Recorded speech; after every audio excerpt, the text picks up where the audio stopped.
Hello and happy Sunday. And today I'm going to show you this old 1927 University of Vermont yearbook, the Ariel. And I'm also going to show you something very special inside of this copy of the Ariel. And the reason I have my tweezers is because there are photographs, there are snapshots located inside of this book within the pages that have not been seen or touched for almost 100 years. The pictures look like they were just taken yesterday. They're in mint condition, and if you sit with me, you will see them along with me for possibly the first time in almost 100 years. So, this book belongs to Frank Allwood, Mr. Frank F. Allwood.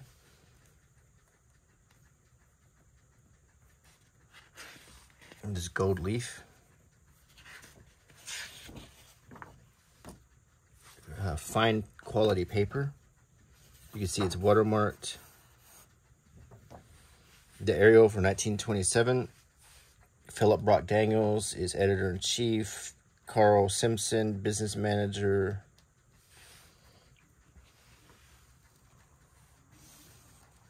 It's dedicated to James Benjamin Wilbur.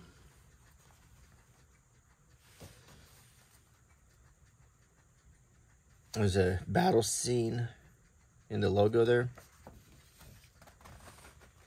There's an in memoriam for a professor and 3 students who would have graduated but passed away.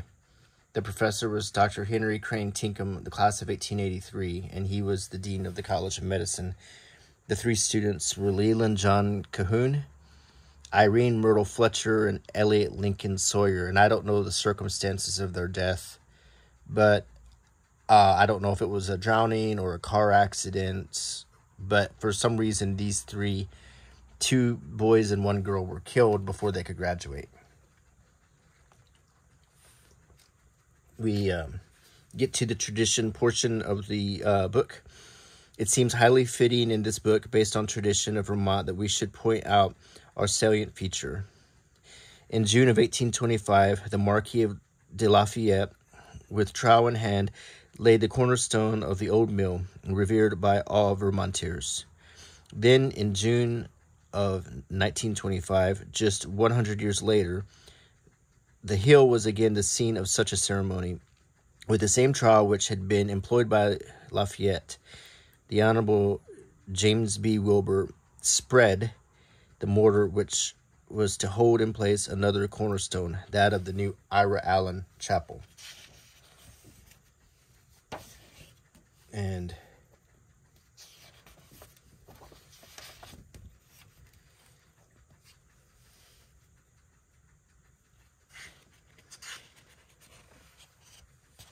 we get to the table of contents.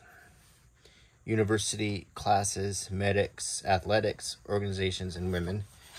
The founding of Vermont by Walter H. Crockett. The state constitution formulated in a chaotic period. The earliest Vermont constitution, formulated in 1777, differed from other early state constitutions in at least 3 important provisions. It forbade human slavery, it granted full manhood suffrage, and it declared in favor of a single state university. So,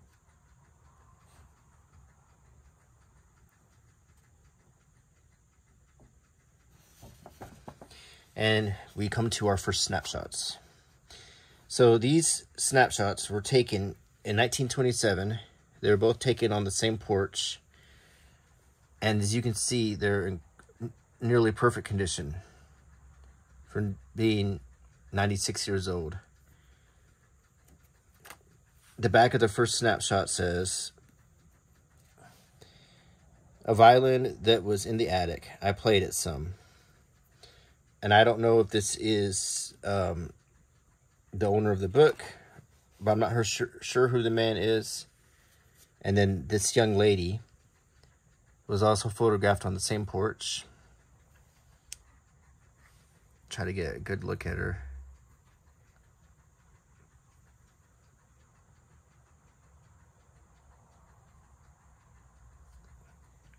She's wearing a headband, a dark suit, and she's holding a hat.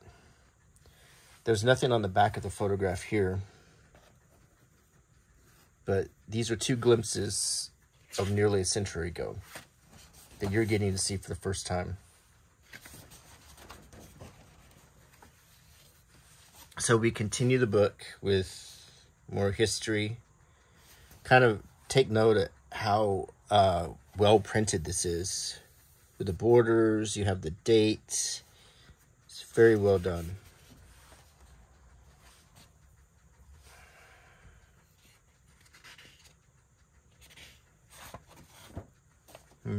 Talks about the history of the university. Instruction began in 1801.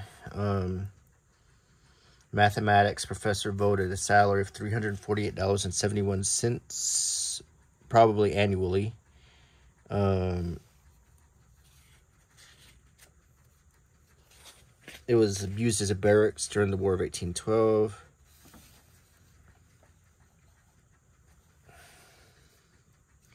University of Vermont.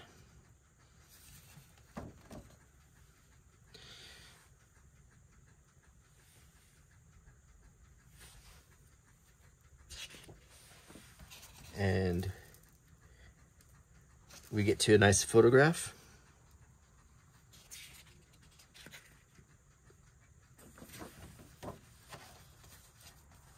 And we're seeing the university in all its glory in 1927. You also can see the photograph studio logo here. Some nice photographs.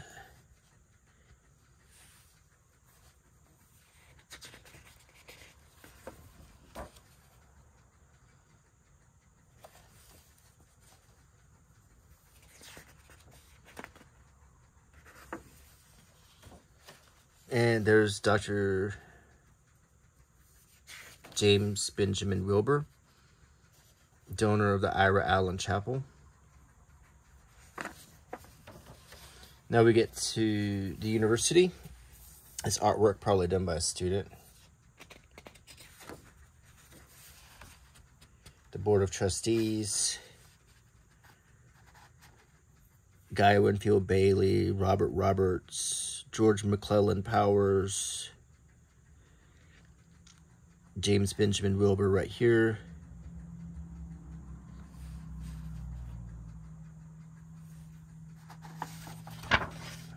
President Guy Winfield Bailey.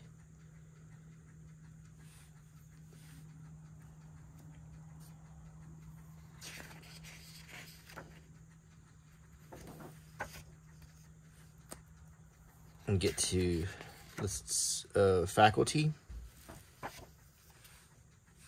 Dean of Women, Marion Patterson.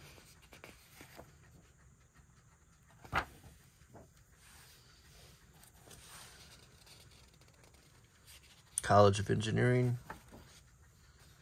Ag. ROTC. Those World War I era uniforms.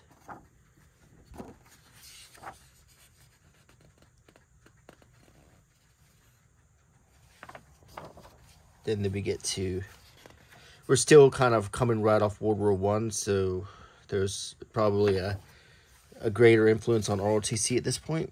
If you look here, you can see some old cars in the background.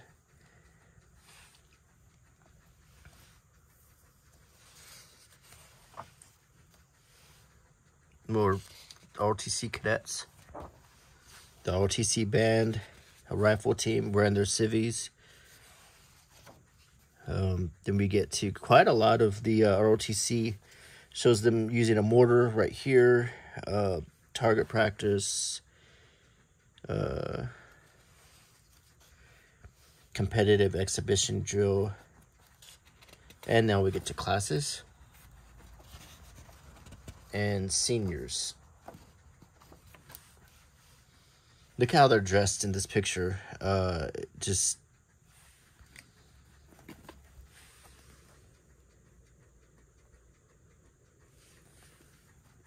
This is the height of the 1920s, and they're wearing it.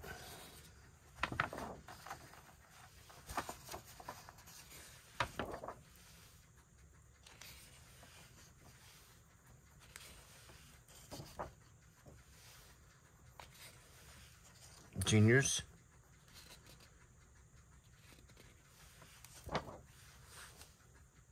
I'll just kind of zoom in on this.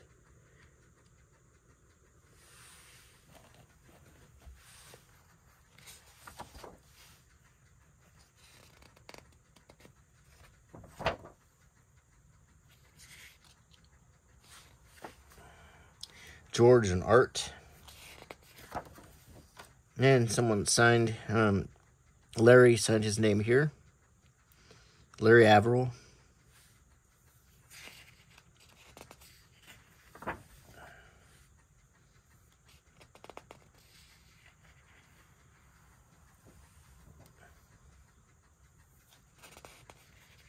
So far, it looks like only Larry signed the book.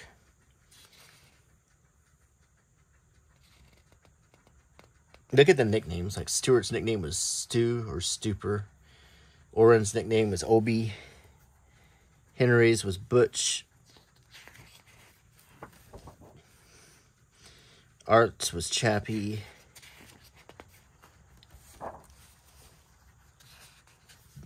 Ross was Cocky.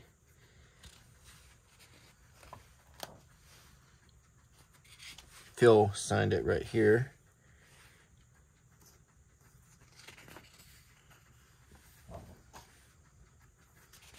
Wit, Jumbo,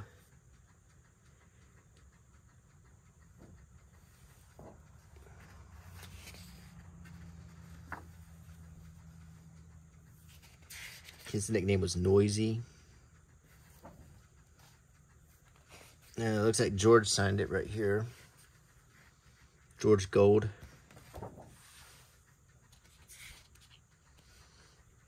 Bing.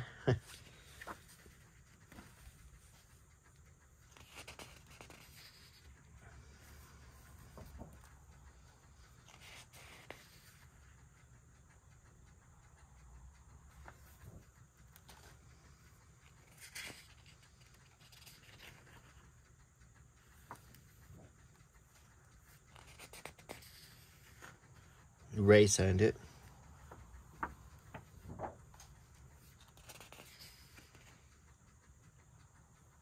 Stod.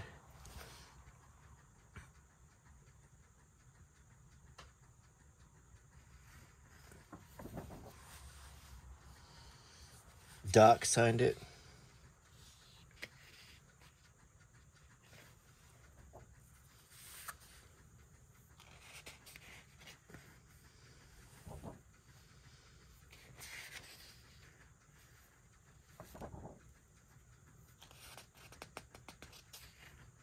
Ovid's nickname was Oats.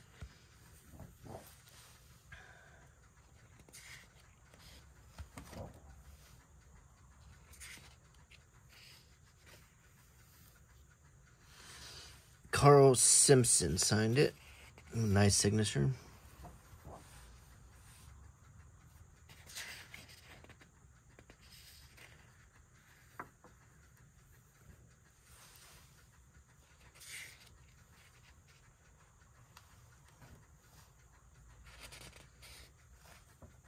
And then we get to the ladies.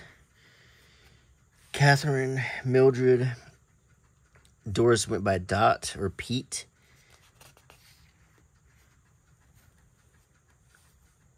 Iola went by AO. Dorothea also went by Dot. Eleanor went by Salome. That's a little bit of a exotic nickname. Margaret went by Marge.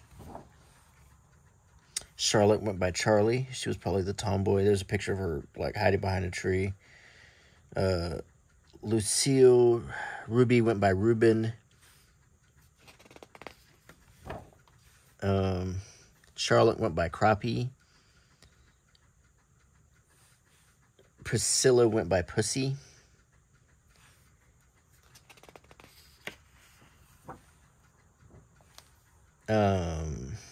She went by Chappie. She went by Betty. She went by Vel. She went by Campbell. Eunice went by Cookie. This lady went by Henry. She went by Kitty. She went by Kush.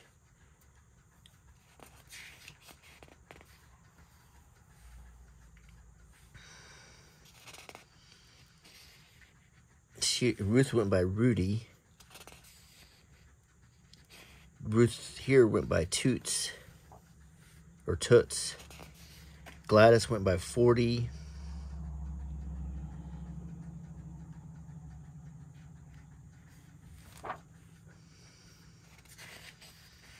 Barbara went by Barb. Doris went by D.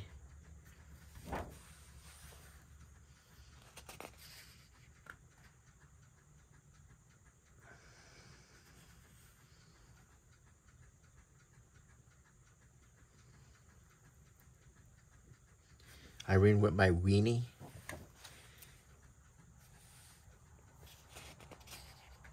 Alufa went by Cutie. Callista went by Cal.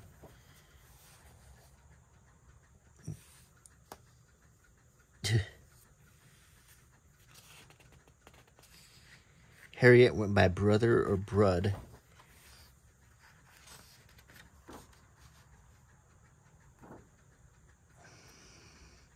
Marion went by Ikey.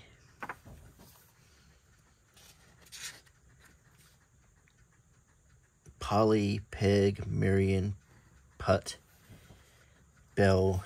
Their nicknames are kind of crazy.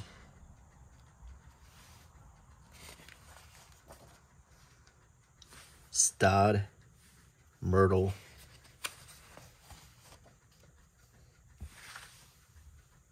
She went by Paul. She went by Winnie. She went by Tommy. She went by Tony. She went by Babe. She was pretty. Wow.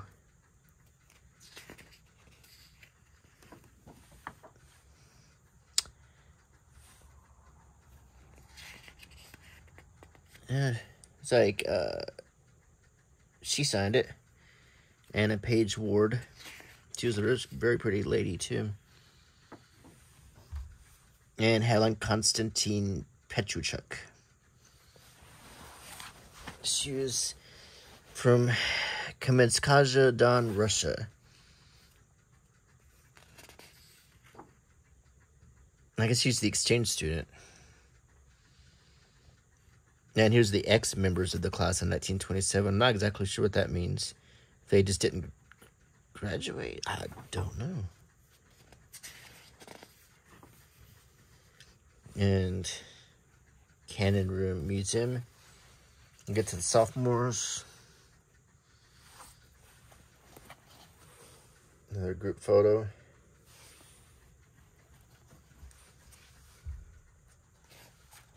And then we go through the sophomore class.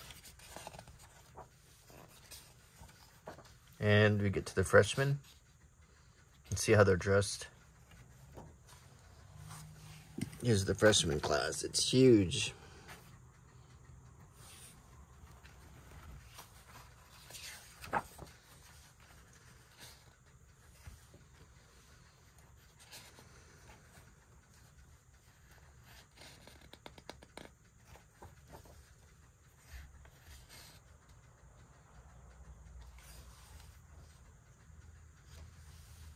Dr. Elizabeth Vanderpool Colburn, our art instructor.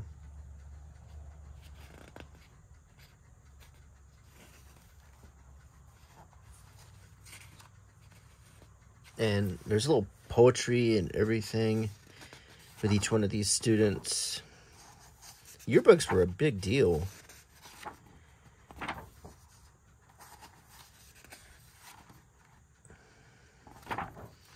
All these ladies are very distinguished looking. The medical section of the Ariel. Let's get a picture of this sorority here.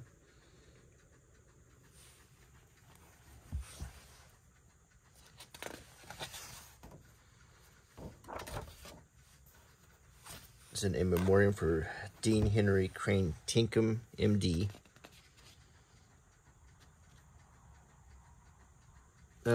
In the death of Dean Henry Crane Tinkham, the university has lost a wise administrator, an efficient teacher, and a loyal friend.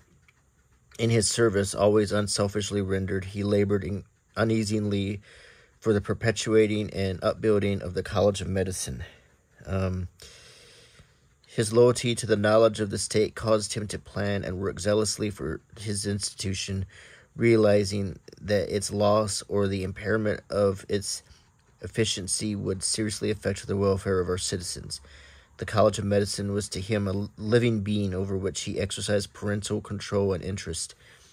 Ideals were never sacrificed but continuously stressed.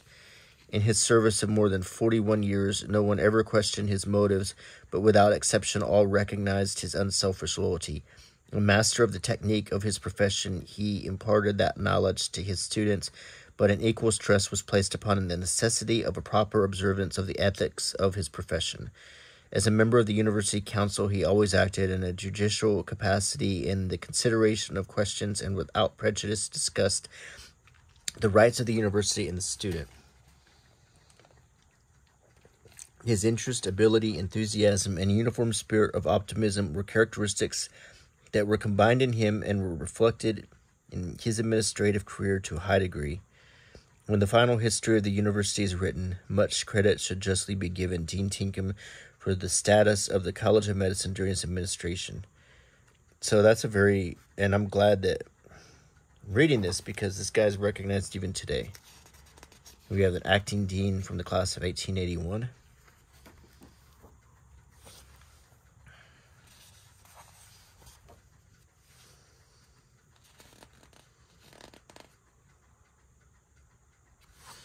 And in co-ed education, probably not as common in 1927 as it is today. In the junior class of 27.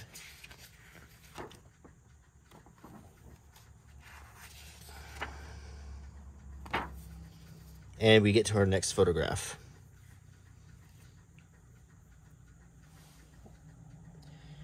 This picture hasn't been seen in almost 100 years. It is a young man and young woman, and I wish I could identify them, and if I had more time, maybe in the book, on this glossy photograph climbing a tree during wintertime.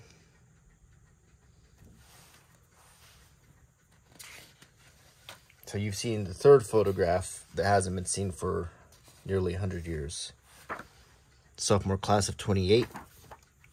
And then we have some caricatures of the faculty.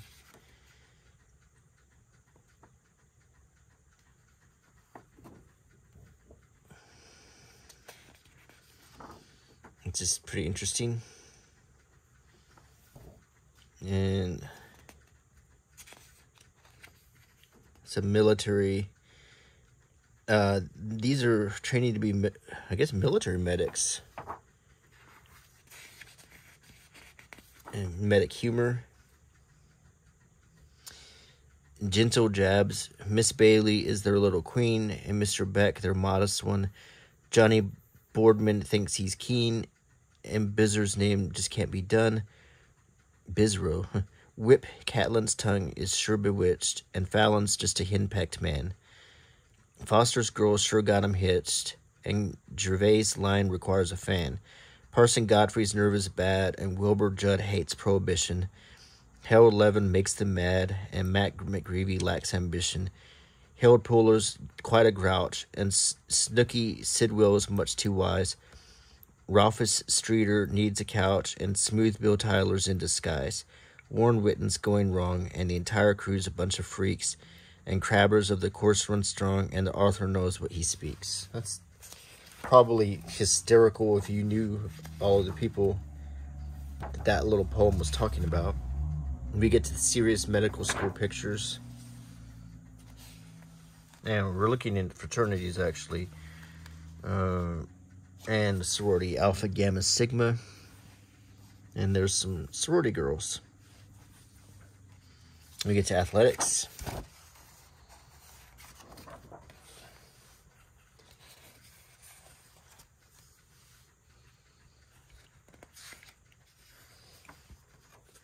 Football in 1925. The old Leatherheads.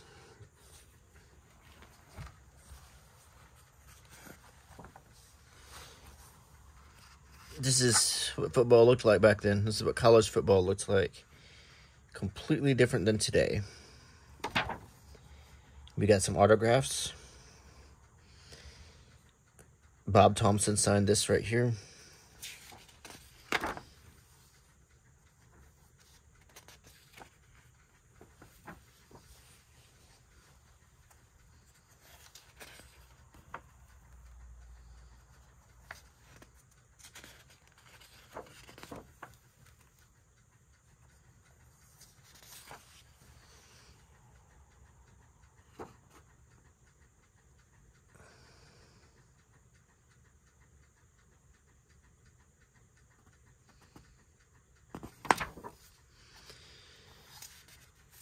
Basketball. You can see the old basketball team with the old basketball.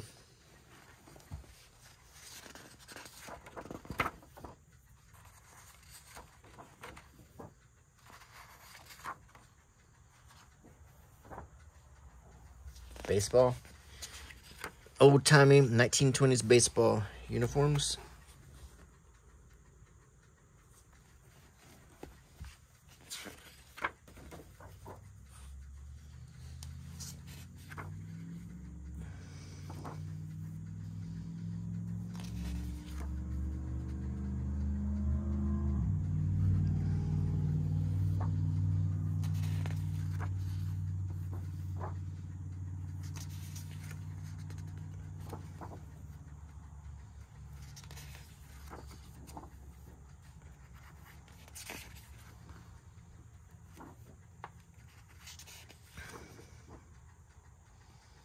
Track and field.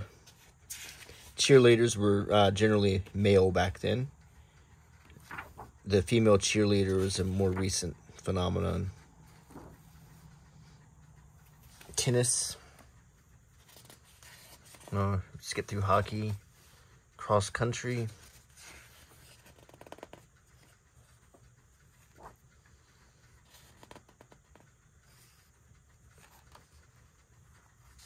More ROTC, target shooting. There's shooting machine guns there. And then we get to like some goofy things like junior week, some dress ups, engineering camp, Camp Devens, I guess where they sent ROTC students, freshman hazing. And we get to like some theater pictures. Or just goofing off, probably. Cakewalk.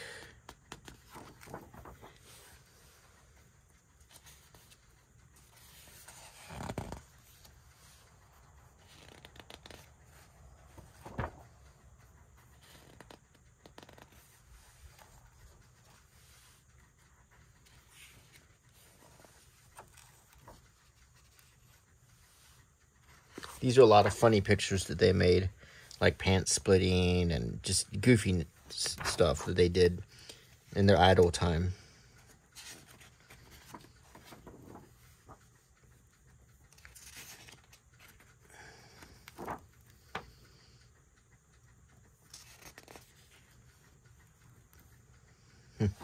A ghost picture.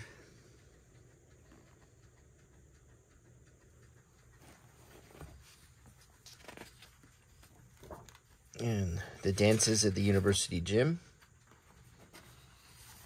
And organizations. We get to the fraternities. Lambda Iota. They got their mascot, which is an owl.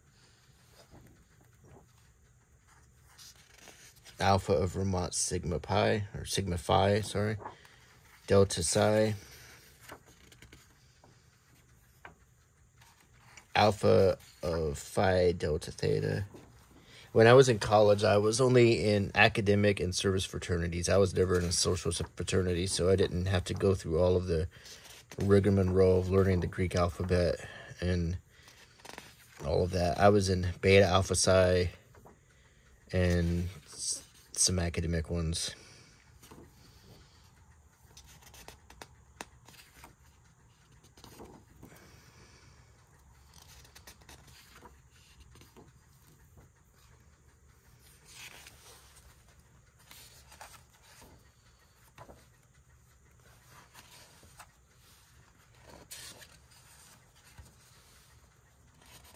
graduation pictures, some tuxedo pictures of Gold Key still exists. These are Gold Key is like an academic fraternity. You can kind of a does it now. It's just like a way to get your money. Student Senate, the Vermont Cynic. I think that's the little newspaper. The Ariel. Here's the board who made the yearbook. Quite a lot of girls in that group. Wig and Buskin, Freshman Handbook. Men's Glee Club. And we get to women.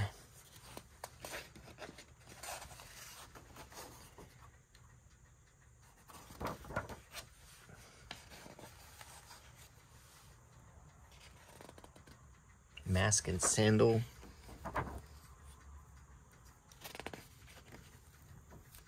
And Fraternity.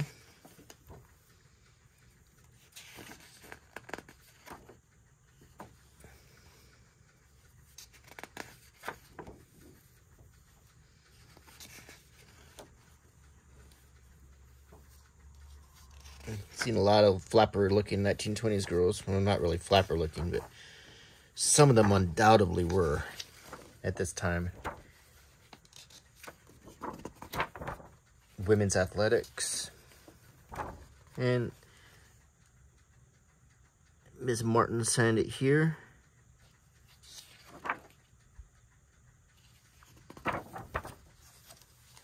Women's baseball. Soccer. Basketball. Volleyball. And we get to interesting part, the advertisers. And we get old ads. Simpsons Fur Store. Eureka Vacuums. Mars Confectionery. Soda Candy Light Lunches. Domino Club Orchestra. White Studio. Lackawanna and Jetto Lehigh. Toothbrushes.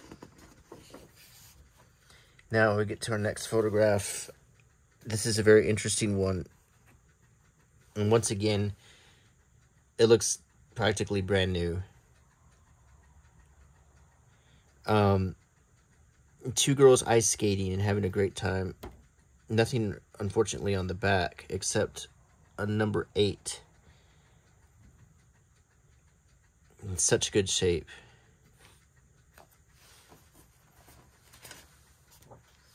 Some more ads.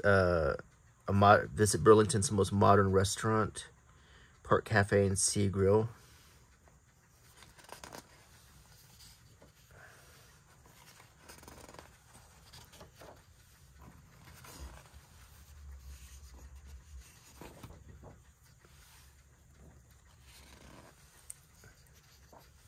Buttercrust bread.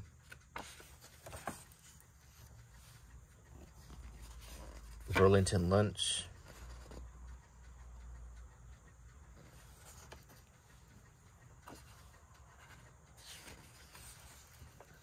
Old Tire Company. And we get to some autographs.